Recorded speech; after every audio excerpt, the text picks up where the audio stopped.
मित्रों नमस्कार, मैं जय सिंह आप सभी का स्वागत करता हूं क्रैक नाउ की इस प्लेटफॉर्म पर। आज 5 बजे 5 मिनट की क्लास में हम देखेंगे United nation security council. Bharat के परमानेंट सदस्य बनाने जाने की मांग की गई है, सपोर्ट किया गया है वैश्विक ताकतों द्वारा।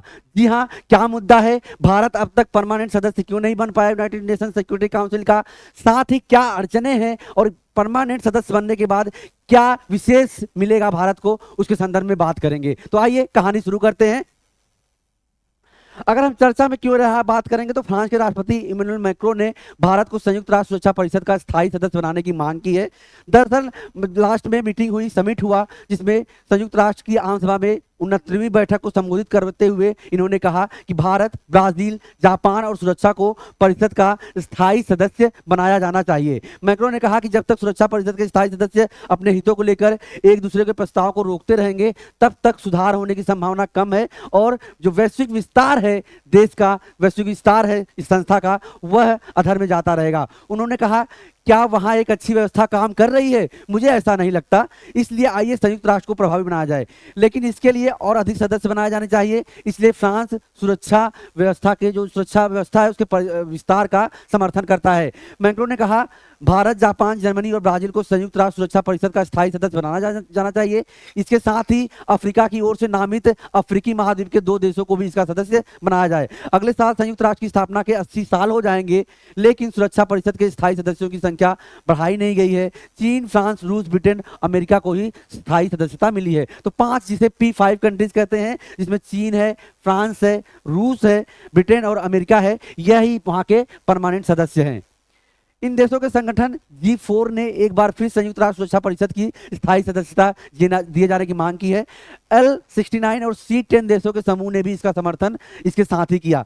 न्यूयॉर्क में संयुक्त राष्ट्र महासभा की 69वीं बैठक से अलग G4 समूह की बैठक में इन देशों के विदेश मंत्रियों ने संयुक्त राष्ट्र में हुए सुधारों की समीक्षा की। इसके बाद इन देशों की ओर से संयुक्त बयान में कहा गया कि बैठक में संयुक्त राष्ट्र के इर्द गिर्द बनी बहुपक्षीय व्यवस्था के सामने मौजूदा अहम चुनौतियों पर गौर किया गया है। इस सप्ताह की शुरुआत में यूएन की रिपोर्ट जो है, यूएन की समिट ऑफ द फ्यूचर में संयुक्त राष्ट्र में जरूरी सुरक्षा सुधारों की अपील का स्वागत किया गया। G4 देशों का कहना था कि संयुक्त राष्ट्र सुरक्षा परिषद में स्थायी सदस्यों के साथ ही अस्थायी सदस्यों की संख्या भी बढ़ाई जानी चाहिए, ताकि विकासशील देशों के साथ ही उन देशों को प्रतिनिधित्व मिले जो अंतर्राष्ट्रीय शांति और सुरक्षा में अहम योगदान देते हैं। तो अंतर्राष्ट्रीय शांति और सुरक्षा को व्यवहारिक करने के लिए, उसे विस्तारित करने के लिए परमानेंट सदस्यों के साथ ही जो नॉन परमानेंट सदस्य हैं उनकी संख्या भी बढ़ाई जानी चाहिए। G4 देशों के समूह ने कहा कि अफ्रीका, एशिया प्रशांत, लैटिन अमेरिका और कैरिबियाई देशों को स्थायी और अस्थायी सदस्यों की श्रेणी में ज्यादा प्रतिनिधित्व दिया जाए। संयुक्त राष्ट्र का अतीत अगर बात करें तो संयुक्त राष्ट्र को राष्ट्रीय हम अतीत का कैदी भी कह सकते हैं, जिसमें भारत के विदेश मंत्री एस जयशंकर ने ट्वीट कर कहा कि L69 और C10 की पहल संयुक्त बैठक को और समर्थन मिला है। भारत के विदेश मंत्री एस जयशंकर ने G20 के विदेश मंत्रियों की बैठक ब्राजील 24 में संयुक्त राष्ट्र सुरक्षा परिषद के सदस्यों की संख्या बढ़ाने का मुद्दा उठाया। उन्होंने कहा कि संयुक्त राष्ट्र अतीत का कैदी बना हुआ है, लेकिन अब इस संगठन में ग्लोबल साउथ को उसकी असल अहमियत से कम तवज्जो देने की व्यवस्था जारी नहीं रह सकती। संयुक्त राष्ट्र में सुरक्षा के तहत इन देशों को स्थायी श्रेणी में सदस्यता देना अनिवार्य होना चाहिए। सुरक्षा परिषद की स्थायी सदस्यता और भारत की कोशिश की अगर हम बात करें तो ऐसा नहीं है कि भारत प्रथम बार प्रयास कर रहा है। आज़ादी के बाद से 1947 के बाद से भारत का प्रयास लगातार रहा है। कई बार वैश्विक ताकतों ने इसमें समर्थन दिया है, लेकिन वीटो पावर के कारण, चीन के वीटो पावर के कारण यह मुद्दा फिर से शिथिल हो जाता है। तो भारत संयुक्त राष्ट्र सुरक्षा परिषद में सुधार की मांग लंबे समय से करता रहा है। उसका कहना है कि 15 सदस्यों वाली सुरक्षा परिषद 21वीं सदी की जरूरत के हिसाब से फिट नहीं है। आज की भू राजनीतिक वास्तविकताओं को देखते हुए इसमें सुधार की आवश्यकता है। भारत ने कई बार इस बात को दोहराया कि वह संयुक्त राष्ट्र परिषद का स्थायी सदस्य बनने का हक रखता है। भारत आखिरी बार 2021-22 में एक स्थायी सदस्य देश के तौर पर संयुक्त राष्ट्र परिषद में शामिल हुआ था। भारत का कहना है कि एक तरफा सुरक्षा परिषद आज की दुनिया में शांति और सुरक्षा की चुनौतियों से निपटने में सक्षम नहीं है। मसलन संयुक्त राष्ट्र सुरक्षा परिषद के सदस्य यूक्रेन युद्ध और इजरायल हमास संघर्ष के मामले में बटे हुए हैं। संयुक्त राष्ट्र महासचिव एंटोनियो गुटेरेस ने भी सुरक्षा परिषद को आउटडेटेड करार दिया था। उनका कहना था कि इसका प्रभाव अब खत्म हो रहा है और अगर इसके कामकाज के तरीके में सुधार नहीं हुआ तो ये अपनी विश्वसनीयता खो देगा। उन्होंने कहा था कि हम अपने दादा नाना के जमाने की व्यवस्था के साथ काम करके अपने पोते पोतियों का भविष्य नहीं बना सकते। जयशंकर ने भी उनकी इस नजरिए को दोहराते हुए कहा कि भारत नियमों पर आधारित और गैर भेदभाव भरी, निष्पक्ष, खुला, समावेशी, न्याय संगत और पारदर्शी व्यवस्था चाहता है।